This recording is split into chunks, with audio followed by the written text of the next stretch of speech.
ਵਾਹਿਗੁਰੂ ਜੀ ਕਾ ਖਾਲਸਾ, ਵਾਹਿਗੁਰੂ ਜੀ ਕੀ ਫਤਿਹ। ਸਤਿਨਾਮ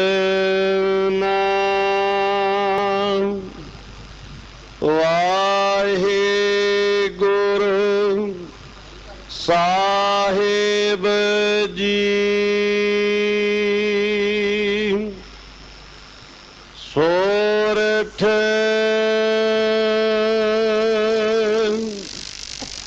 ਮਹੱਲਾ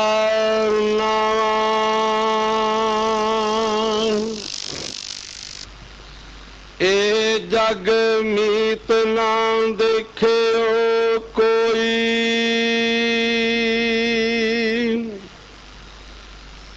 ਸਗਲ ਜਗਤ ਆਪਣਾ ਸੁਖ ਲਾਗੇ,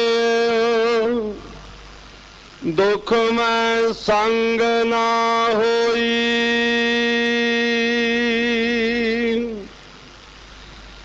ਇਹ ਜਗ ਮੀਤ ਨਾ ਦੇਖਿਓ ਕੋਈ, ਸਗਲ ਜਗਤ ਆਪਣਾ ਸੁਖ ਲਾਗੇ, ਦੁਖ ਮੈਂ ਸੰਗ ਨਾ ਹੋਈ। ਰਹਾਉ ਦਾਰਾ ਮੀਤ ਪੂਤ ਸੰਬੰਧੀ, ਸਾਗਰੇ ਧਨ ਸਿਉ ਲਾਗੇ,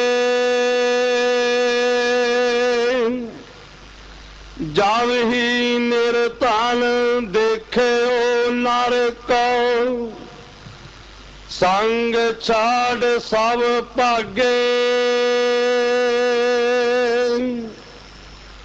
ਕਹੋ ਕਹਾ ਮਨ ਬੋਰੇ ਕਉ, ਇਨ ਸਿਉ ਨਿਹੋ ਲਗਾਇਓ।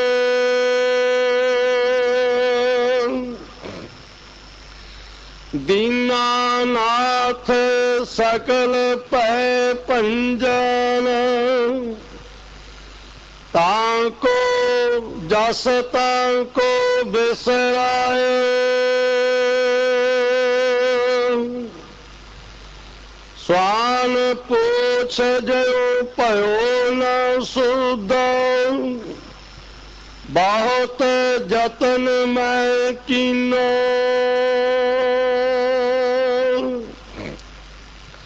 ਨਾਨਕ ਲਾਜ ਬਿਰਦ ਕੀ ਰਾਖਾਂ, ਨਾਮ ਤੁਹਾਰੋ ਲੀਨੋ।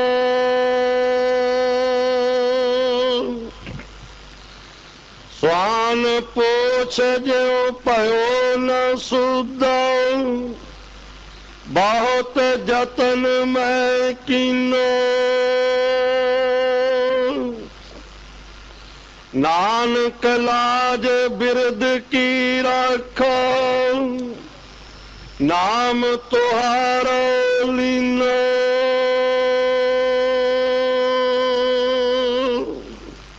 ਵਾਹਿਗੁਰੂ ਜੀ ਕਾ ਖਾਲਸਾ, ਵਾਹਿਗੁਰੂ ਜੀ ਕੀ ਫਤਿਹ। ਸੋਰਠ ਮਹੱਲਾ ਨਾਵਾਂ। ਇਹ ਜਗ ਮੀਤ ਨ ਦੇਖਿਓ ਕੋਈ, ਸਗਲ ਜਗਤ ਆਪਣੇ ਸੁਖ ਲਾਗਿਓ, ਦੁਖ ਮੈਂ ਸੰਗ ਨ ਹੋਈ। ਵਾਹਿਗੁਰੂ ਜੀ ਕਾ ਖਾਲਸਾ, ਵਾਹਿਗੁਰੂ ਜੀ ਕੀ ਫਤਿਹ। ਆਪਾਂ ਸਾਰਿਆਂ ਨੇ ਰਲ ਮਿਲ ਕੇ ਸਰਵਣ ਕੀਤੇ ਨੇ ਅੱਜ ਦੇ ਪਵਿੱਤਰ ਮਹਾਂਫਰਮਾਨ, ਅੱਜ ਦੇ ਹੁਕਮਨਾਮਾ ਸਾਹਿਬ। ਸਤਿਗੁਰੂ ਜੀ ਦਾ ਲੈਣੇ ਹਾਂ ਨਾਮ ਔਰ ਕਰਦੇ ਹਾਂ ਸ਼ੁਰੂ ਅੱਜ ਦੇ ਹੁਕਮਨਾਮਾ ਸਾਹਿਬ ਜੀ ਦੀ ਵਿਚਾਰ ਵਾਰਤਾ। ਅੱਜ ਦਾ ਪਵਿੱਤਰ ਪਾਵਨ ਮਹਾਂਫਰਮਾਨ ਸੋਰਠ ਰਾਗ ਦੇ ਵਿੱਚ ਪਾਤਸ਼ਾਹ ਨੌਵੇਂ ਸਤਿਗੁਰੂ ਗੁਰਪਿਤਾ ਸ਼ਹੀਦ ਗੁਰੂ ਤੇਗ ਬਹਾਦਰ ਮਹਾਰਾਜ ਜੀ ਦੀ ਮੁਬਾਰਕ ਪਵਿੱਤਰ ਬਾਣੀ ਦੇ ਵਿੱਚੋਂ ਬਖਸ਼ਿਸ਼ ਹੋਇਆ ਹੈ। ਸਤਿਗੁਰਾਂ ਜੀ ਦੇ ਅੱਜ ਦੇ ਪਵਿੱਤਰ ਹੁਕਮਨਾਮਾ ਸਾਹਿਬ ਜੀ ਨੂੰ ਰਾਗਾਂ ਦੇ ਵਿੱਚ ਰਾਗ ਗਾਇਨਾ ਵਿਧੀ ਰਾਗ ਸੋਰਠ ਹੈ। ਅਗਰ ਕੋਈ ਰਾਗੀ ਜਨ, ਕੋਈ ਗਾਇਕ ਜਨ ਅੱਜ ਦੇ ਹੁਕਮਨਾਮਾ ਸਾਹਿਬ ਜੀ ਦੀ ਰਾਗਾਂ ਦੇ ਵਿੱਚ ਗਾਇਨਾ ਕਰਨੀ ਚਾਹੁਣ ਤਾਂ ਸਤਿਗੁਰਾਂ ਵੱਲੋਂ ਮਿੱਥਿਆ ਹੁਕਮਨ ਰਾਗ ਸੋਰਠ ਹੈ। ਸੋਰਠ ਦਾ ਮਤਲਬ ਹੈ ਇਹ ਇੱਕ ਰਾਗਣੀ ਹੈ, ਰਾਗਣੀ ਦਾ ਨਾਮ ਹੈ ਜੋ ਮੇਘ ਰਾਗ ਦੀ ਇੱਕ ਰਾਗਣੀ ਹੈ। सतगुरु जी ने पातशाह चौथे ने गुरु रामदास महाराज जी ने गुरु ग्रंथ साहब जी के अंग 642 पर इसका जिक्र भी किया है। सतगुरु जी कहते सूरठ सदा सुहागणी जे मन होए। तो एक रागणी का नाम है जिस दे उत्ते आधारित ने राग दे विच अज दे हुक्मनामा साहब जी। गुरु ग्रंथ साहब जी का पावन शुभ अंग नंबर 141 है जिथे अज दे हुक्मनामा साहब जी सुभाईमान ने। सतगुर पातशाह गुरु तेग बहादुर महाराज जी की मुबारक बाणी है। महला नावां का मतलब यो है कि अज दे हुक्मनामा साहब जी की पवित्र बाणी गुरु ग्रंथ साहब गुरु तेग बहादुर महाराज जी के मुबारक मुखारबिंद तो उचारित है। अज दे पवित्र हुक्मनामा साहब जी की पहली ही पंक्ति का संबंध रहाव दे नाल है। रहाव थीम है केंद्री भाव, तो भावार्थ दे लई केंद्री भाव दे नाल जुड़ना और इस लिए सतगुਰਾਂ ने पहली ही मुबारक पंक्ति नूं रहाव दे नाल जोड़िया है। जो सतगुर कहना चाहते हैं वो रहाव की मुबारक पंक्ति दे विच कह दिता जाता है। रहाव की मुबारक पंक्ति दे विच पातशाह ने इस जगत की गल कीती है जिथे सतगुर कहते हैं मीत न देखियो कोई। ये जग मीत न देखियो कोई। जग दे गग्गे नूं सिहारी है और मीत दे तत्ते थले औंकड़ है। मीत एक वचन है, जग दा संबंध इस मीत नाल भाव इस जग दे विच कोई मीत। जग दे विच मनुख संसार दे विच मनुख कुछ रिश्ते जन्म दे सार ही बना लैंदा है, कुछ रिश्ते जन्मन तो बाद बनाउंदा है। जिस घर विच जन्मदा है उस घर दे विच जन्म देण वाले उसके माता पिता हो जांदे ने। घर दे विच जे कोई होर पहला ही जन्मिया होया है तो उसका वो भरा या उसकी वो भैन हो जाते हैं।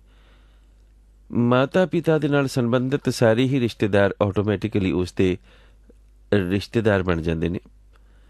उन्होंने रिश्तियां नूं फिर एक नाम दे दिता जाता है। जे माता का भरा है तो मामा है, जे पिता का भरा है तो चाचा है। इस तरह एक नाम। सतगुरु जी गल जिक्र मीत दा कर रहे ने और मनुख जिस वक्त वड्डा हुंदा है, स्कूल जांदा है, कॉलेज जांदा है, यूनिवर्सिटी जांदा है, फिर अपने मित्र बनाउंदा है। जवान हुंदा है तां विआह कारज दे लई, आनंद कारज दे लई इस्त्री दी भाल करदा है। जिस वक्त जवान है तो मित्र रूप दे विच इस्त्री या इस्त्री रूप दे विच पति तलाश है एक रिश्ते दी। फिर उस दे जिहड़े रिश्तेदार ने वो अगों फिर उसके रिश्तेदार बन जाते हैं। इस तरह एक फैलाव है संसार दे विच। और ओपरी नज़र नाल देखिया पता लगता है कि सारे रिश्तेदार ने अंतरीव भावना दे नाल देखिया पता लगता है कि रिश्तेदार इन्हां दे विचों एक भी नहीं। मनुख का रिश्ता इन्हां दे नाल उन्नी देर तक है जिन्नी देर तक मनुख का अपना शरीर जीवित है। ये गल मैं आप जी के चरणों के इस करके कही क्योंकि अज दे इस हुक्मनामा साहब जी के बड़े गहरे अंतरीव भावक अर्थ ने वो इस करके क्योंकि सतगुਰਾਂ ने संसार के उन्होंने रिश्तियों का नाम लिया दारा मीत पूत संबंधी। दारा का आखिरी अर्थ है इस्त्री, जिहड़ी पत्नी रूप दे विच उस नूं मिलदी है। मीत जिहड़े मित्र वो बनांदा है। पूत जिहड़ा उस घर दे विच जन्म लैंदा है। ये सारे फिर आपस दे विच मिल के संबंधी बन जाते हैं। इन्हां दे नाल रिश्तेदारियां जुड़ जांदियां ने। लेकिन सतगुਰਾਂ ने इत्थे एक गल कही है, सगरे धन स्यों लागे। धन का इत्थे मतलब आपां की कर सकते हैं। असल दे विच जिन्नी देर तक गहराई दे विच नहीं जावांगे तो गल समझ भी नहीं लगेगी, सूझ भी नहीं आएगी। क्योंकि इत्थे सतगुਰਾਂ ने जिहड़ी गल कीती वो स्वार्थ दी कीती है। लेकिन संसार दे विच हर कोई स्वार्थी नहीं है। क्षमा करनी, बहुतेरे लोग स्वार्थी ने, लेकिन माता स्वार्थी नहीं, पिता स्वार्थी नहीं। हो सकता है कुछ रिश्तेदार भी स्वार्थी ना होण। जिस वक्त मनुख धनहीन है, निर्धन है, उस वक्त हो सकता है उसकी कोई मदद करने वाले अगे आ जान। ਜਿਵੇਂ ਸੰਸਾਰ ਦੇ ਵਿੱਚ ਆਉਂਦੇ ਨੇ। ਬਿਮਾਰ ਹੈ ਤਾਂ ਲੋਕ ਪੁੱਛਦੇ ਨੇ, ਦੇਖਣ ਜਾਂਦੇ ਨੇ। ਅਸਲ ਦੇ ਵਿੱਚ ਗੱਲ ਸਤਿਗੁਰੂ ਜੀ ਜਿਹੜੀ ਸਾਨੂੰ ਸਮਝਾਉਣਾ ਚਾਹੁੰਦੇ ਨੇ ਉਹ ਇਹ ਹੈ, ਪਾਤਸ਼ਾਹ ਨੇ ਇੱਥੇ ਕਿਸੇ ਰਿਸ਼ਤੇਦਾਰੀ ਨੂੰ ਕੰਡਮ ਨਹੀਂ ਕੀਤਾ ਜਾਂ ਕਿਸੇ ਰਿਸ਼ਤੇਦਾਰੀ ਦੇ ਨਾਲ ਨਾ ਨਿਭਣ ਜਾਂ ਨਾ ਨਿਭਾਉਣ ਦੀ ਗੱਲ ਨਹੀਂ ਕੀਤੀ। ਗੱਲ ਸਤਿਗੁਰਾਂ ਨੇ ਜਿਹੜੀ ਸਮਝਾਈ ਹੈ ਨਾ ਉਹ ਇਹ ਹੈ, ਔਰ ਉਹ ਉਦੋਂ ਤੱਕ ਨਹੀਂ ਸਮਝ ਲੱਗੇਗੀ ਜਿੰਨੀ ਦੇਰ ਤੱਕ ਆਪਾਂ ਧਨ ਔਰ ਨਿਰਧਨ, ਇਹ ਦੋਨੋਂ ਆਪੋਜ਼ਿਟ ਵਰਡ ਨੇ, ਇਹਨਾਂ ਦਾ ਅੰਤਰੀਵ ਮਤਲਬ ਨਹੀਂ ਸਮਝ ਲਵਾਂਗੇ। ਮੈਂ ਇਸ ਲਈ ਮਹਾਨ ਕੋਸ਼ ਖੋਲਿਆ ਕਿ ਧਨ ਦਾ ਕੀ ਮਤਲਬ ਹੋ ਸਕਦਾ, ਕਿਉਂਕਿ ਧਨ ਦੇ ਥੱਲੇ ਔਂਕੜ ਨਹੀਂ ਹੈ ਨੰਨੇ ਦੇ ਥੱਲੇ, ਔਰ ਨਿਰਧਨ ਦੇ ਨੰਨੇ ਥੱਲੇ ਵੀ ਔਂਕੜ ਨਹੀਂ ਹੈ, ਇੱਕ ਵਚਨ ਨਹੀਂ ਹੈ। ਇਹ ਗੱਲ ਸਪਸ਼ਟ ਹੋ ਗਈ। ਹੁਣ ਧਨ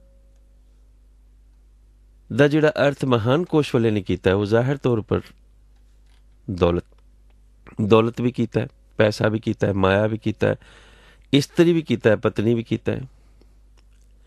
ਜਾਂ ਫਿਰ ਧਾਰਮਿਕ ਆਪਾਂ ਉਹਨੂੰ ਵੀ ਕਹਿੰਦੇ ਜਿਹੜੇ ਸਲਾਹਣਯੋਗ ਨੇ, ਜਿਸ ਦੀ ਸਤਿਗੁਰਾਂ ਨੇ ਮਿਸਾਲ ਦਿੱਤੀ ਹੈ। ਪਰ ਮੈਂ ਜਿਹੜਾ ਧਨ ਦਾ ਅਰਥ ਭਾਲਦਾ ਸੀ ਉਹ ਵੀ ਉਹਨਾਂ ਨੇ ਕੀਤਾ ਹੈ, ਸਰੀਰ।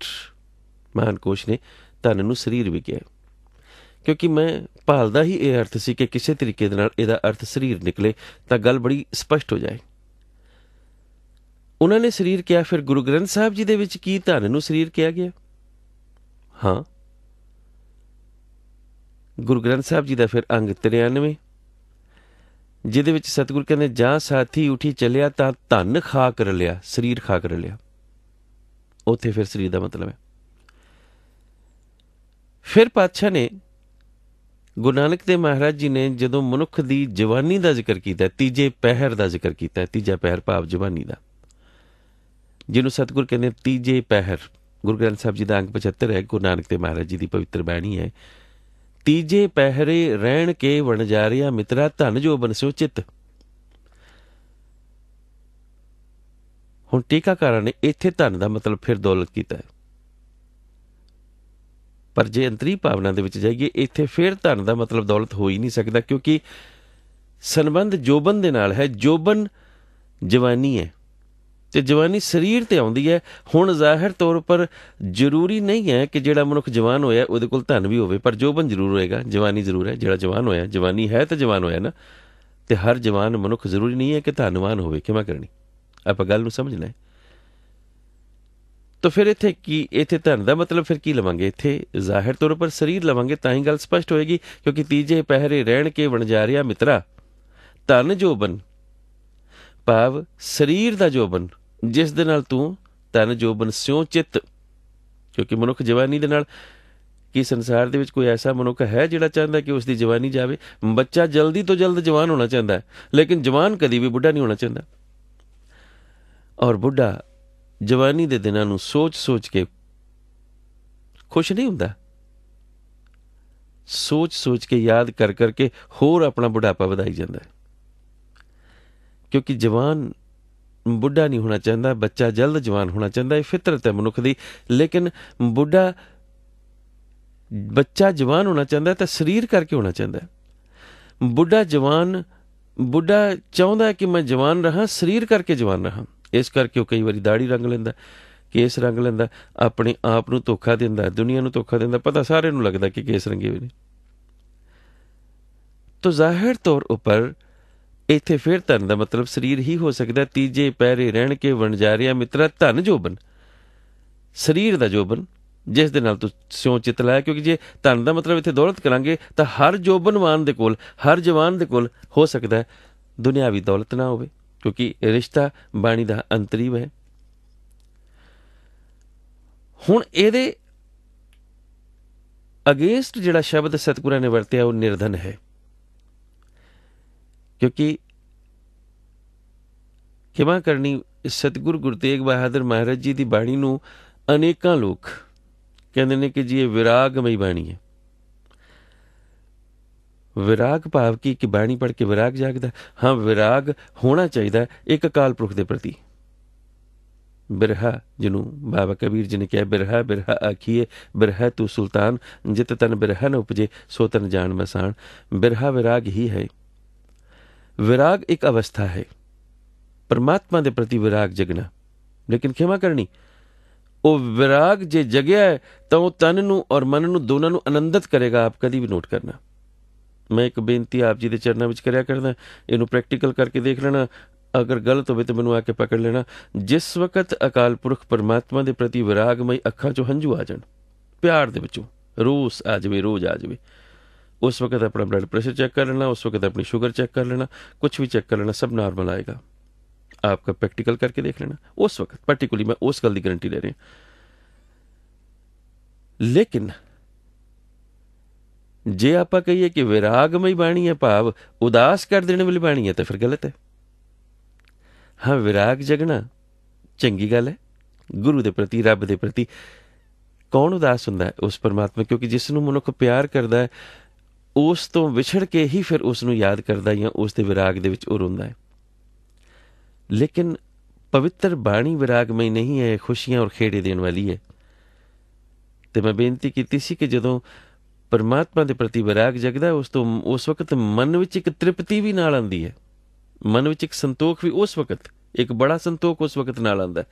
इस करके ये विराग अपने आप दे विच एक खेड़ा बन जाता है। तो गुरु तेग बहादुर महाराज जी की बाणी नूं मैं विरागमई नहीं कहता। हुण जिस वक्त लोग विरागमई कहणगे उस वक्त फिर वो इस पावन पंक्तियां दे अर्थ भी गलत ही करनगे। सबनां नूं स्वार्थी कह देणगे, भावें धी है, भावें पुत है, भावें इस्त्री है, भावें रिश्तेदार ने। लेकिन जिहड़ी गल असल विच सतगुर सानूं समझाना चाहते हैं वो बड़ी स्पष्ट है, वो बड़ी साफ है। पातशाह कहते हैं कि यह जग मीत ना देखियो कोई। हुण अखरी अर्थां दे विच तां इदां लगदा भी इस जग दे विच कोई मीत है ही नहीं, पर दुनिया दे विच तां बड़े लोग अच्छे ने, ऐसी तां कोई गल नहीं है। लेकिन जिन्ना मर्जी कोई चंगा हो जाए, रिश्तेदारियां विच जिन्ना मर्जी कोई हैल्पफुल हो जाए, मदद करने वाला हो जाए, एक ऐसी जगह है जिस जगह ऊपर कोई निभ सकेगा ही नहीं, चाह के भी नहीं। संग सखा सब तज गयो, कोई ना निभ्यो साथ, कहो नानक ए बिपत मैं टेक एक रघुनाथ। ये भी सतगुरु गुरु तेग बहादुर महाराज जी की बाणी है ना। लेकिन वो केड़ी जगह जिथे कोई नहीं निभेगा। मैं एक दिल्ली दे विच एक व्यक्ति दे घर गया, बड़े गुरसिख परिवार है वो, मैनूं इस गल दा कोई शुबा नहीं।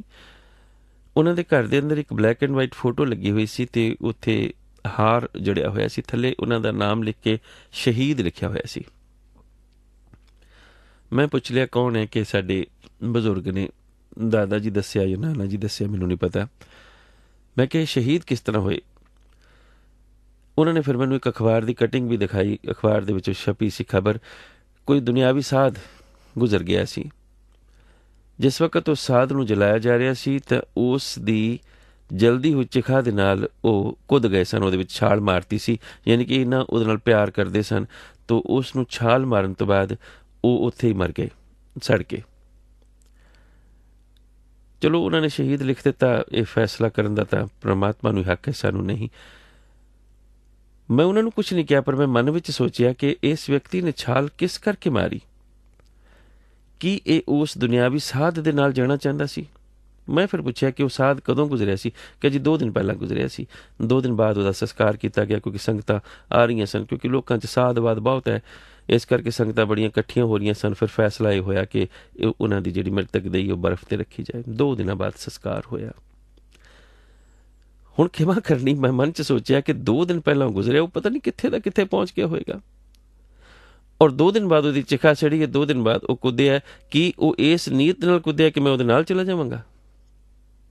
ਇਹ ਕਿਸ ਤਰ੍ਹਾਂ ਸੰਭਵ ਹੋ ਸਕਦਾ ਹੈ? ਕਿਸ ਤਰ੍ਹਾਂ ਦੀਆਂ ਕੂਰ ਕਿਰਿਆਵਾਂ ਮਨੁੱਖ ਮਨ 'ਚ ਜਗਾਉਂਦਾ ਹੈ? ਅਸਲ ਦੇ ਵਿੱਚ ਇਹ ਇੱਕ ਉਹ ਅੰਧ ਵਿਸ਼ਵਾਸ ਹੈ, ਜਿਸ ਅੰਧ ਵਿਸ਼ਵਾਸ ਤੋਂ ਸਤਿਗੁਰਾਂ ਨੇ ਸਾਨੂੰ ਵਰਜਿਆ ਹੈ। ਸਤਿਗੁਰਾਂ ਨੇ ਸਾਨੂੰ ਇੱਕ ਪੂਰਨ ਵਿਸ਼ਵਾਸ ਦੇ ਨਾਲ ਜੋੜਿਆ ਹੈ। ਔਰ ਇਹ ਪੂਰਨ ਵਿਸ਼ਵਾਸ ਹੀ ਹੈ ਕਿ ਜੇ ਗੁਰੂ ਦਾਦੂ ਦੀ ਸਮਾਧ ਵੱਲ ਤੀਰ ਚੁਕਾਉਂਦਾ ਤਾਂ ਸਿੱਖ ਸਵਾਲ ਪੁੱਛਦੇ ਰਹਿੰਦੇ ਨੇ। ਐਸਾ ਇੱਥੇ ਹੀ ਪਤਾ ਲੱਗਦਾ ਕਿ ਅੰਧ ਵਿਸ਼ਵਾਸ ਕੀ ਹੈ, ਪੂਰਨ ਵਿਸ਼ਵਾਸ ਕੀ। ਜੇ ਸਿੱਖਾਂ ਵਿੱਚ ਅੰਧ ਵਿਸ਼ਵਾਸ ਹੁੰਦਾ ਤਾਂ ਸਾਰੀਆਂ ਹੀ ਸਿੱਖਾਂ ਨੇ ਨਾਲ ਹੀ ਤੀਰ ਚੁਕਾ ਦੇਣਾ ਸੀ ਕਿ ਸਾਡੇ ਸਤਿਗੁਰ ਨੇ ਦਾਦੂ ਦੀ ਸਮਾਧ ਵੱਲ ਤੀਰ ਚੁਕਾਇਆ, ਅਸੀਂ ਵੀ ਚੁਕਾਵਾਂਗੇ। ਆਪਣੇ ਬੱਚਿਆਂ ਨੂੰ ਵੀ ਕਹਾਂਗੇ ਉਹ ਵੀ ਚੁਕਾਓ, ਸਾਰੇ ਸਿੱਖਾਂ ਨੂੰ ਜਾ ਕੇ ਦੱਸਾਂਗੇ ਇੱਥੇ ਚੁਕਾਓ, ਕਿਉਂਕਿ ਸਤਿਗੁਰ ਨੇ ਚੁਕਾਇਆ। ਇਹ ਹੈ ਅੰਧ ਵਿਸ਼ਵਾਸ। ਲੇਕਿਨ ਪੂਰਨ ਵਿਸ਼ਵਾਸ ਕੀ ਹੈ ਕਿ ਸਾਡਾ ਗੁਰੂ ਨਹੀਂ ਚੁਕਾ ਸਕਦਾ, ਜਿਹੜਾ ਸਾਨੂੰ ਇਹ ਉਪਦੇਸ਼ ਦੇ ਰਿਹਾ। ਜੇ ਉਸਨੇ ਚੁਕਾਇਆ ਤੇ ਇਸ ਦੇ ਪਿੱਛੇ ਕੋਈ ਕਾਰਨ ਹੋਏਗਾ, ਔਰ ਕਾਰਨ ਸਪਸ਼ਟ ਹੋ ਗਿਆ ਜਦੋਂ ਸਿੱਖਾਂ ਨੇ ਪੁੱਛ ਲਿਆ। ਸਤਿਗੁਰ ਕਹਿੰਦੇ ਇਹੋ ਤਾਂ ਇਮਤਿਹਾਨ ਸੀ, ਮੈਂ ਦੇਖਣਾ ਚਾਹੁੰਦਾ ਸੀ ਕਿ ਤੁਸੀਂ ਅੰਧ ਵਿਸ਼ਵਾਸੀ ਹੋ ਜਾਂ ਪੂਰਨ ਵਿਸ਼ਵਾਸੀ ਹੋ, ਕਿਸ ਵਿਸ਼ਵਾਸ ਦੇ ਧਾਰਨੀ ਹੋ ਤੁਸੀਂ ਆਪਣੇ ਗੁਰੂ ਦੇ ਪਿਤਾ ਪ੍ਰਤੀ, ਕਿਉਂਕਿ ਗੁਰੂ ਨੇ ਤੁਹਾਨੂੰ ਅੰਧ ਵਿਸ਼ਵਾਸ ਤੋਂ ਕੱਢਿਆ ਹੈ। ਜਿਸ ਅੰਧ ਵਿਸ਼ਵਾਸ ਤੋਂ ਗੁਰੂ ਸਾਨੂੰ ਕੱਢ ਰਿਹਾ, ਉਹ ਅੰਧ ਵਿਸ਼ਵਾਸ ਗਿਆ ਨਹੀਂ, ਉਸ ਦੀ ਚਿਖਾ ਦੇ ਨਾਲ ਉਹ ਕੁੱਦ ਕੇ ਛਾਲ ਮਾਰ ਕੇ ਕੀ ਸਾਬਤ ਕਰਨਾ ਚਾਹੁੰਦਾ ਹੈ, ਔਰ ਉਸਦੇ ਘਰ ਵਾਲਿਆਂ ਨੇ ਸ਼ਹੀਦ ਲਿਖ ਦਿੱਤਾ। ਚਲੋ, ਲੇਕਿਨ ਗੱਲ ਸਿਰਫ ਇੰਨੀ ਹੈ ਕਿ ਨਹੀਂ ਸਮਝ ਸਕਿਆ ਉਹ ਕਿ ਇੱਕ ਐਸੀ ਜਗ੍ਹਾ ਹੈ ਜਿਸ ਜਗ੍ਹਾ ਉੱਪਰ ਨਹੀਂ ਨਿਭ ਸਕੇਗਾ ਕੋਈ ਸਵਾਏ ਇੱਕ ਅਕਾਲ ਪੁਰਖ ਦੇ। ਸਤਿਗੁਰ ਅਸਲ ਵਿੱਚ ਉਹ ਸਮਝਾਉਣਾ ਚਾਹੁੰਦੇ ਨੇ, ਇਹ ਜਗ ਮੀਤ ਨਾ ਦੇਖਿਓ ਕੋਈ ਇਸ ਪੱਖੋਂ ਜਿਹੜਾ ਤੋੜ ਸਾਥ ਨਿਭੇ, ਇਸ ਪੱਖੋਂ ਮੈਂ ਕੋਈ ਮੀਤ ਨਹੀਂ ਦੇਖਿਆ। ਸਤਿਗੁਰ ਵਾਕਈ ਕੋਈ ਮੀਤ ਨਹੀਂ ਦੇਖਿਆ? ਨਹੀਂ, ਇੱਕ ਮੀਤ ਹੈ, ਜਾ ਕਾ ਮੀਤ ਸਾਜਨ ਹੈ ਸਮੀਆਂ। ਇੱਕ ਮਿੱਤਰ ਐਸਾ ਹੈ।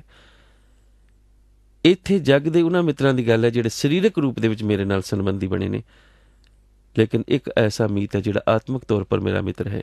ਜਾ ਕਾ ਮੀਤ ਸਾਜਨ ਹੈ ਸਮੀਆਂ, ਉਹ ਵੀ ਮਿੱਤਰ ਹੈ। ਮੇਰੇ ਮੀਤ ਗੁਰਦੇਵ ਮੋਇਕੋ ਇੱਕ ਮਿੱਤਰ ਉਹ ਵੀ ਹੈ। ਇਸ ਕਰਕੇ ਗੱਲ ਉਦੋਂ ਹੀ ਸਮਝ ਲੱਗੇਗੀ ਜਿਸ ਵਕਤ ਆਪਾਂ ਰਹਾਉ ਦੀ ਇਸ ਮੁਬਾਰਕ ਪੰਕਤੀ ਦੇ ਵਿੱਚ ਇਸ ਗੱਲ ਨੂੰ ਸਮਝ ਲਵਾਂਗੇ ਕਿ ਸਗਲ ਜਗਤ ਜਗਤ ਦੇ ਮੀਤ, ਸਗਲ ਜਗਤ ਆਪਣੇ ਸੁਖ ਲਾਗਿਓ, ਦੁੱਖ ਮੈਂ ਸੰਗ ਨਾ ਹੋਈ। ਹੁਣ ਮੈਂ ਗੱਲ ਫਿਰ ਉੱਥੇ ਆਣਾ ਧਨ ਦੀ। ਸਾਰੇ ਲੋਕ ਆਪਣੇ ਸਰੀਰ ਕਰਕੇ ਆਪਣੇ ਸੁੱਖ ਦੇ ਵਿੱਚ ਲੱਗੇ ਹੋਏ ਨੇ, ਇਹਦੇ ਵਿੱਚ ਕੋਈ ਸ਼ੱਕ ਨਹੀਂ ਹੈ। ਹੁਣ ਸਤਿਗੁਰ ਕਹਿੰਦੇ ਦਾਰਾ ਮੀਤ ਪੂਤ ਸੰਬੰਧੀ ਸਗਰੇ ਧਨ ਸਿਓ ਲਾਗੇ, ਇਹ ਸਾਰੇ ਆਪਣੇ ਸਰੀਰ ਦੇ ਪਿੱਛੇ ਲੱਗੇ ਹੋਏ ਨੇ। ਇਹੋ ਹੀ ਕਾਰਨ ਹੈ ਕਿ ਅੱਜ ਦਾ ਬੱਚਾ ਕਹਿੰਦਾ ਇਟਸ ਮਾਈ ਲਾਈਫ, ਕਿਉਂਕਿ ਉਹ ਆਪਣੇ ਸਰੀਰ ਦੇ ਪਿੱਛੇ ਲੱਗਾ ਹੋਇਆ, ਆਪਣੇ ਸਰੀਰ ਨੂੰ ਸਾਰੇ ਸੰਵਾਰਨ ਦੇ ਵਿੱਚ ਲੱਗੇ ਹੋਏ ਨੇ, ਆਪਣੇ ਸਰੀਰ ਦੇ ਪ੍ਰਤੀ ਸਾਰੇ ਚਿੰਤਾ ਤੁਰ ਨੇ, ਕਿਉਂਕਿ ਉਹਨਾਂ ਦੇ ਸਰੀਰ ਨੂੰ ਦੁੱਖ ਹੈ, ਉਹਨਾਂ ਦੇ ਸਰੀਰ ਨੂੰ ਭੁੱਖ ਹੈ। ਆਪਣੇ ਸਰੀਰ ਦੇ ਪ੍ਰਤੀ ਕਿ ਮੈਂ ਕਿਸੇ ਤਰੀਕੇ ਬਚ ਜਾਵਾਂ, ਮੈਂ ਕਿਸੇ ਤਰੀਕੇ ਅੱਗੇ ਨਿਕਲ ਜਾਵਾਂ। ਇਸ ਕਰਕੇ ਆਪਣੇ ਸਰੀਰ ਦੇ ਪ੍ਰਤੀ ਪਹਿਲਾਂ ਚਿੰਤਾ ਤੁਰ ਨੇ ਉਹ।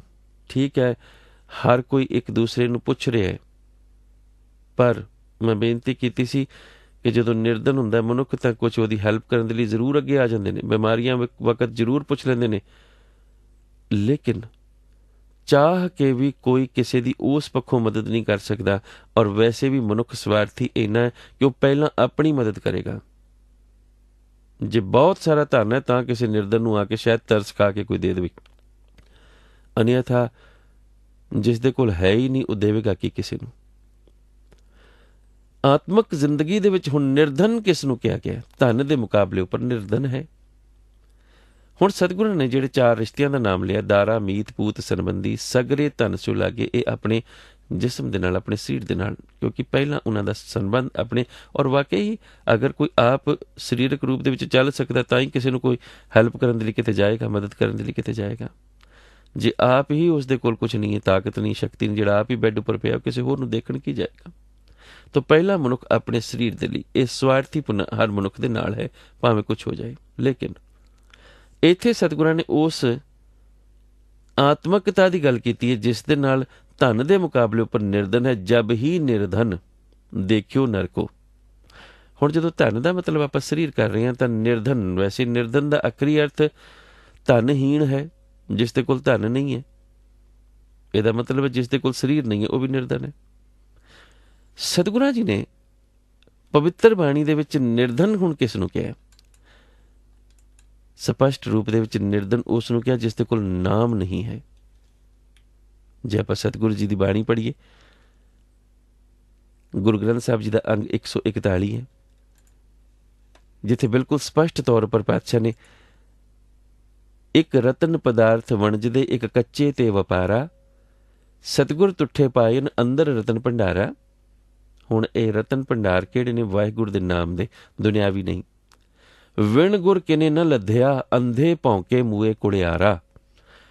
ਅੰਧਾ ਜਿਹੜਾ ਅਗਿਆਨੀ ਹੈ ਨਾ, ਮੇਰੇ ਵਰਗਾ ਮਨ ਕਰਕੇ ਅੰਨਾ ਜਿਹੜਾ, ਉਹ ਭੌਂਕ ਰਿਹਾ क्योंकि वो कुड़ियार है, उसके कोल सच नहीं है। जिसके कोल सच नहीं है, क्योंकि सतगुरु ने जिस वक्त कलयुग का जिक्र किया है ना, गुरु नानक देव महाराज जी की बाणी, कल आई कुत्ते मुई ख्वाज हुआ मुरदार, कूड़ बोल बोल भौंकना चूका धर्म विचार। ਜਿਹੜੇ ਲੋਕੀ ਧਰਮ ਤੇ ਵਿਚਾਰ ਨਹੀਂ ਕਰਦੇ ਨਾ, ਉਹਨਾਂ ਤੋਂ ਇਲਾਵਾ ਜੋ ਵੀ ਕੁਝ ਬੋਲ ਰਹੇ ਨੇ, ਜੇ ਸਵਾਰਥੀ ਲੋਕ ਕੁਝ ਬੋਲ ਰਹੇ ਨੇ, ਉਹ ਇੱਕ ਕਿਸਮ ਦਾ ਸਤਿਗੁਰ ਕਹਿੰਦੇ ਨੇ ਭੌਂਕਣ ਦੇ ਬਰਾਬਰ ਹੀ ਹੈ। ਹੁਣ ਇੱਥੇ ਪਾਤਸ਼ਾਹ ਕੀ ਕਹਿੰਦੇ ਨੇ, ਇੱਕ ਨਿਰਧਨ ਸਦਾ ਭੌਂਕਦੇ, ਇੱਕ ਨਾ ਭਰੇ ਤੁਜਾਰਾ। ਹੁਣ ਇੱਥੇ ਨਿਰਧਨ ਕਿਸ ਨੂੰ ਕਿਹਾ ਗਿਆ? ਕਿਹੜਾ ਧਨ ਉਹਦੇ ਕੋਲ ਨਹੀਂ ਹੈ? ਨਾਮ ਦਾ ਧਨ ਨਹੀਂ ਹੈ। ਗੁਰਮਤਿ ਦੇ ਵਿੱਚ ਉਸ ਨਿਰਧਨ ਦੀ ਗੱਲ ਇੱਥੇ ਨਹੀਂ ਹੈ ਜਿਸ ਦੇ ਕੋਲ ਦੁਨਿਆਵੀ ਧਨ ਨਹੀਂ ਹੈ। ਇੱਥੇ ਉਸ ਦੀ ਗੱਲ ਹੈ ਜਿਸ ਦੇ ਕੋਲ ਨਾਮ ਦਾ ਧਨ ਨਹੀਂ ਹੈ। ਇੱਕ ਨਿਰਧਨ ਸਦਾ ਭੌਂਕਦੇ, ਇੱਕ ਨਾ ਭਰੇ ਤੁਜਾਰਾ। ਤੁਜਾਰਾ ਦਾ ਮਤਲਬ ਖਜ਼ਾਨਾ। ਇੱਕ ਨਿਰਧਨ ਸਦਾ ਭੌਂਕਦੇ, ਇੱਕ ਨਾ ਭਰੇ ਤੁਜਾਰਾ, ਵਿਣ ਨਾਵੇਂ ਹੋਰ ਧਨ ਨਹੀਂ। ਹੁਣ ਇੱਥੇ ਧਨ ਦੇ ਨੰਨੇ ਥੱਲੇ ਔਂਕੜ ਹੈ। ਇਹਦਾ ਮਤਲਬ ਇਸ ਧਨ ਦਾ ਮਤਲਬ ਕਿਸੇ ਦੌਲਤ ਦੇ ਨਾਲ ਹੈ, ਪਰ ਕਿਹੜੀ ਦੌਲਤ ਦੇ ਨਾਲ? ਫਿਰ ਇੱਥੇ ਮਤਲਬ ਸੰਸਾਰਕ ਦੌਲਤ ਨਾਲ ਨਹੀਂ ਹੈ, ਨਾਮ ਦੀ ਦੌਲਤ ਨਾਲ ਹੈ। ਵਾਹਿਗੁਰੂ ਦੇ ਨਾਮ ਦੀ ਦੌਲਤ, ਜਿਸ ਦੇ ਨਾਲ ਮਨੁੱਖ ਆਤਮਿਕ ਪੱਖੋਂ ਨਿਰਧਨ ਨਹੀਂ ਰਹੇਗਾ। ਵਿਣ ਨਾਵੇਂ ਹੋਰ ਧਨ ਨਹੀਂ। ਇੱਕ ਅਕਾਲ ਪੁਰਖ ਤੋਂ ਬਿਨਾਂ ਵਾਹਿਗੁਰੂ ਦੇ ਨਾਮ ਜਪਣ ਦੇ ਲਈ ਹੋਰ ਕੋਈ ਧਨ ਨਹੀਂ ਹੈ, ਕਿਉਂਕਿ ਇੱਕ ਨਾਮ ਤੋਂ ਬਿਨਾਂ ਬਾਕੀ ਸਭ ਕੁਝ ਕਰਮ ਕਾਂਡ ਹੈ ਜੋ ਵੀ ਮਨੁੱਖ ਕਰ ਰਿਹਾ। ਵਿਣ ਨਾਵੇਂ ਹੋਰ ਧਨ ਨਹੀਂ, ਹੋਰ ਵਿਖਿਆ ਸਭ ਛਾਰਾ। ਵਿਖਿਆ ਜ਼ਹਿਰ ਹੈ, ਛਾਰਾ ਸਵਾਹ ਹੈ, ਤੁੱਛ ਨਿਕੰਮਾ ਸਭ ਕੁਛ। ਨਾਨਕ ਆਪ ਕਰਾਏ ਕਰੇ ਆਪ ਹੁਕਮ ਸਵਾਰਨਹਾਰਾ। ਇਹ ਪਾਵਨ ਪੰਕਤੀਆਂ ਦੇ ਅਰਥ ਇਸ ਕਰਕੇ ਆਪਾਂ ਕੀਤੇ ਕਿਉਂਕਿ ਸੰਸਾਰ ਦੇ ਵਿੱਚ ਮਨੁੱਖ ਧਰਮ ਦੇ ਨਾਮ ਦੇ ਉੱਤੇ ਵੀ ਜੋ ਕਰ ਰਿਹਾ ਹੈ ਉਹ ਵੀ ਸਾਰਾ ਕਰਮ ਕਾਂਡੀ ਹੈ। ਕਿਉਂਕਿ ਸਤਿਗੁਰਾਂ ਨੇ ਅੱਗੇ ਚੱਲ ਕੇ ਫਿਰ ਮੁਸਲਮਾਨ ਦੀ ਪਰਿਭਾਸ਼ਾ ਦੱਸੀ ਇਸੇ ਮੁਬਾਰਕ ਪੰਨੇ ਉੱਪਰ, ਅੰਗ ਉੱਪਰ। ਸ਼ਲੋਕ ਮਹੱਲਾ ਪਹਿਲਾ। ਮੁਸਲਮਾਨ ਕਹਾਵਣ ਮੁਸਕਲ ਜਾ ਹੋਏ ਤਾਂ ਮੁਸਲਮਾਨ ਕਹਾਵੇ, ਅਵਲ ਔਲ ਦੀਨ ਕਰ ਮਿੱਠਾ ਮਸਕਲ ਮਾਨਾ ਮਾਲ ਮਸਾਵੇ। ਹੋਏ ਮੁਸਲਮ ਦੀਨ ਮੁਹਾਣੇ ਮਰਨ ਜੀਵਨ ਕਾ ਭਰਮ ਚੁਕਾਵੇ। रब की रजाए मने सिर ऊपर करता मन्ने आप गवावे। तो नानक सर्व जिया में रहमत होए ता मुसलमान कहावे। एक परिभाषा इस करके दसी गई कि जे नाम दी सिमरना सही मैने विच करना चाहना है तां दावेदारी छड्ड, क्योंकि लोग धर्म दे उत्ते दावेदारी तां कर रहे ने पर धर्म नूं अपना नहीं रहे। फखर से कहो हम फलाने होते हैं, उहदे नाल की फर्क पै जाएगा? क्योंकि वो धर्म की दावेदारी है और जिस दे कोल धर्म है उस दे कोल दावेदारी नहीं है। धर्म दे विच किसी किस्म की कोई दावेदारी नहीं है। जिसने नाम जपना है वो किस किस्म की दावेदारी करेगा? तो इत्थे निर्धन जिहड़ा है ना, जिस दे कोल नाम धन नहीं है वो है, क्योंकि नाम धन निर्धन, नाम तो विहूणा निर्धन ही इस गल नूं नहीं समझ सक रहा कि संसार दे विच दुनियावी पक्षों ਇਹ ਵਾਲੇ ਰਿਸ਼ਤੇ ਤੋੜ ਨਿਭਣ ਵਾਲੇ ਨਹੀਂ। ਹੁਣ ਸਤਿਗੁਰੂ ਇਹ ਗੱਲ ਸਾਨੂੰ ਸਮਝਾ ਕਿਉਂ ਰਹੇ ਨੇ? ਇੰਨੀ ਗੱਲ ਸਮਝਾਈ ਪਾਤਸ਼ਾਹ ਨੇ, ਕਿਸ ਕਰਕੇ ਸਮਝਾਈ? ਇਸ ਕਰਕੇ ਸਮਝਾਈ ਕਿ ਇਹਨਾਂ ਦੇ ਨਾਲ ਤੂੰ ਕਿਤੇ ਨੇਹ ਨਾ ਲਾ ਬੈਠੀ। ਬਸ ਕਹੋ ਕਹਾਂ ਯਾ ਮਨ ਬੋਰੇ, ਕਉ ਇਨ ਸਿਉ ਨੇਹੋ ਲਗਾਇਓ। ਪ੍ਰਸ਼ਨ ਜਗਾਇਆ ਨਾ ਪਾਤਸ਼ਾਹ ਨੇ। ਇਹਨਾਂ ਸਾਰੀਆਂ ਗੱਲਾਂ ਨੂੰ ਸੋਚਣ ਤੋਂ ਬਾਅਦ ਕਿਤੇ ਐਸਾ ਨਾ ਹੋਵੇ ਕਿ ਤੂੰ ਇਹਨਾਂ ਦੇ ਨਾਲ ਨਿਉ ਲਗਾ ਕੇ ਬੈਠਾ ਰਵੇਂ ਔਰ ਇੱਕ ਅਕਾਲ ਪੁਰਖ ਦੇ ਨਾਮ ਦੀ ਸਿਮਰਨਾ ਦੀ ਗੱਲ ਸਮਝ ਹੀ ਨਾ ਲੱਗੇ। ਹੁਣ ਸਤਿਗੁਰ ਨੇ ਸ਼ਬਦ ਵਰਤਿਆ ਨੇਹੋ। ਨੰਨਾ ਹਾਹਾ ਹਾਹੇ ਥੱਲੇ ਔਂਕੜ। ਨੇਹੋ ਦਾ ਮਤਲਬ ਹੈ, ਕਿਉਂਕਿ ਜੇ ਆਪਾਂ ਅੱਖਰੀ ਅਰਥ ਕਰਦੇ ਹਾਂ ਤਾਂ ਆਖਰੀ ਅਰਥ ਤਾਂ ਪਿਆਰ ਹੀ ਬਣੇਗਾ। ਨੇਹ ਦਾ ਮਤਲਬ ਪਿਆਰ ਹੀ ਹੋ ਸਕਦਾ, ਹੋਰ ਕੀ ਹੈ? ਪ੍ਰੇਮ, ਪਿਆਰ। ਸਤਿਗੁਰ ਨੇ ਸ੍ਰੀ ਰਾਗ ਦੇ ਵਿੱਚ ਪਾਤਸ਼ਾਹ ਗੁਰੂ ਨਾਨਕ ਦੇਵ ਮਹਾਰਾਜ ਜੀ ਨੇ ਗੁਰੂ ਗ੍ਰੰਥ ਸਾਹਿਬ ਜੀ ਦੇ ਅੰਗ 21 ਉੱਪਰ ਇੱਕ ਗੱਲ ਸਾਨੂੰ ਸਮਝਾਈ ਹੈ। ਪਾਤਸ਼ਾਹ ਕਹਿੰਦੇ ਨੇ, ਤਿਸ ਸਿਉ ਨਿਹੋ ਨ ਕੀਜੀਏ ਜੋ ਦੀਸੇ ਚੱਲਣ ਹਾਰ।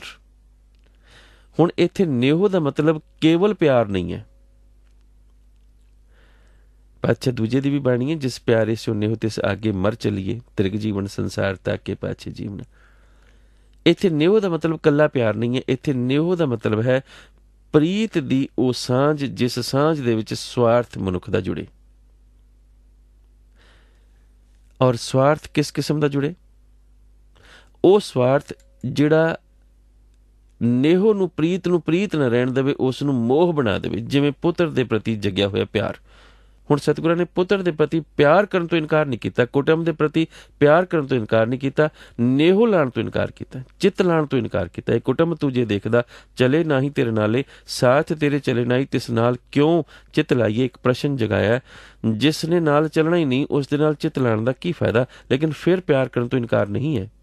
ਤੇ ਜਿਹੜਾ ਚਿੱਤ ਲਾ ਲਵੇਗਾ ਉਹ ਸਵਾਰਥੀ ਹੋ ਜਾਏਗਾ। ਇਸ ਕਰਕੇ ਉਹ ਸੋਚੇਗਾ ਜੇ ਮੈਂ ਮੰਤਰੀ ਬਣਿਆ ਤਾਂ ਮੇਰੇ ਬਾਅਦ ਇਹੋ ਹੀ ਮੇਰਾ ਪੁੱਤਰ ਹੀ ਇੱਥੇ ਮੇਰੀ ਸੀਟ ਤੇ ਬੈਠੇ, ਭਾਵੇਂ ਇਹ ਕਰਪਸ਼ਨ ਕਰਕੇ ਕਰਾਂ ਜਾਂ ਜਿਸ ਤਰ੍ਹਾਂ ਮਰਜ਼ੀ ਕਰਾਂ। ਉਹ ਫਿਰ ਮੋਹ, ਉਹਦੇ ਨਾਲ ਫਿਰ ਕੀ ਕਰੇਗਾ, ਉਹ ਫਸ ਜਾਏਗਾ ਸੰਸਾਰ ਦੇ ਵਿੱਚ। ਐਸਾ ਮਨ ਸਤਿਗੁਰੂ ਜੀ ਕਹਿੰਦੇ ਨੇ ਬੋਰਾ। ਔਰ ਪਾਤਸ਼ਾਹ ਨੇ ਇਹ ਗੱਲ ਆਪਣੇ ਉੱਪਰ ਇਸ ਕਰਕੇ ਲਈ ਤਾਂ ਕਿ ਮੇਰੇ ਵਰਗਿਆਂ ਨੂੰ ਮਹਿਸੂਸ ਨਾ ਹੋਵੇ ਕਿ ਗੱਲ ਤਾਂ ਮੇਰੇ ਵਰਗਿਆਂ ਵਾਸਤੇ ਹੋ ਰਹੀ ਹੈ ਨਾ। ਹੁਣ ਪਾਤਸ਼ਾਹ ਕਹਿੰਦੇ ਕਹੋ ਕਹਾਂ ਯਹ ਮਨ ਬੋਰੇ, ਆਪਣੇ ਮਨ ਨੂੰ ਬੌਰੇ ਕਿਹਾ, ਜਦਕਿ ਬੌਰਾ ਅਸੀਂ ਹਾਂ, ਸਾਡੇ ਮਨ ਬੌਰੇ ਨੇ। ਲੇਕਿਨ ਪਾਤਸ਼ਾਹ ਨੇ ਕਿਹਾ ਕਿ ਇਹਨਾਂ ਨੂੰ ਮਹਿਸੂਸ ਨਾ ਹੋਵੇ। ਕਿਉਂ ਇਨ ਸੋਨਿਓ ਲਗਾਇਆ, ਕਾਹਦੇ ਲਈ?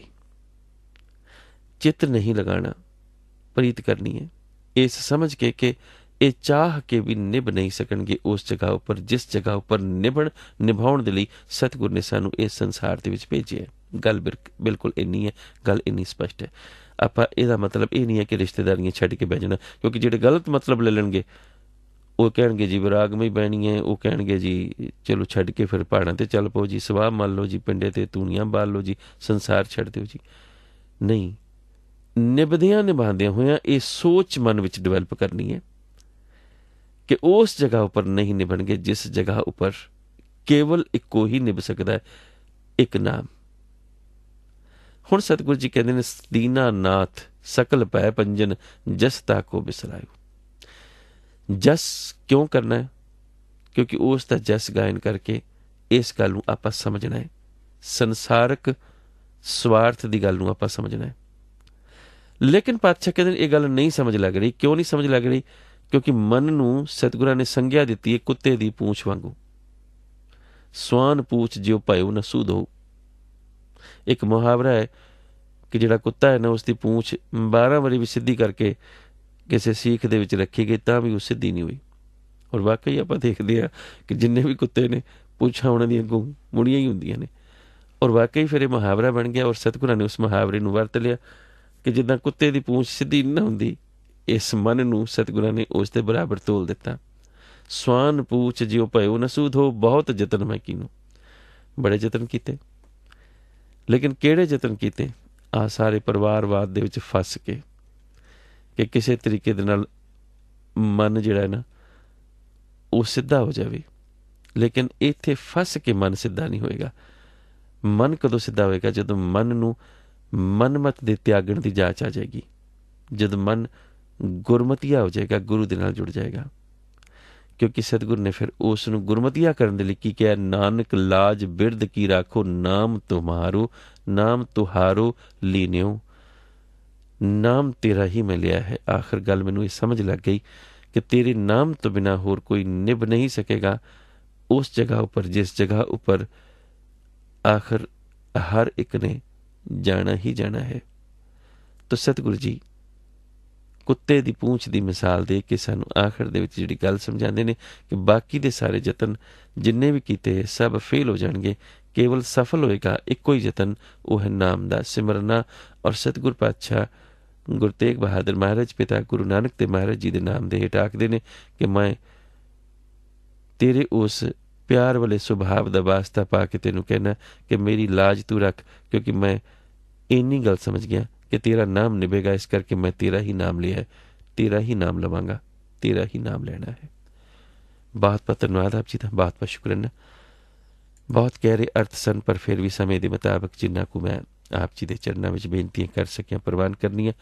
ਪਰ ਜਿਸ ਜਗ੍ਹਾ ਉੱਪਰ ਵੀ ਆਪ ਮਹਿਸੂਸ ਕਰੋ ਕਿ ਅਣਜਾਣ, ਬਹੁਤ ਅਣਜਾਣਪੁਣਾ ਕਰ ਰਹੇ, ਉਸ ਜਗ੍ਹਾ ਉੱਪਰ ਆਪ ਆਪਣੇ ਇਸ ਦਾਸ ਨੂੰ ਅਣਜਾਣ ਜਾਣ ਕੇ ਖਿਮਾ ਬਖਸ਼ਣੀ।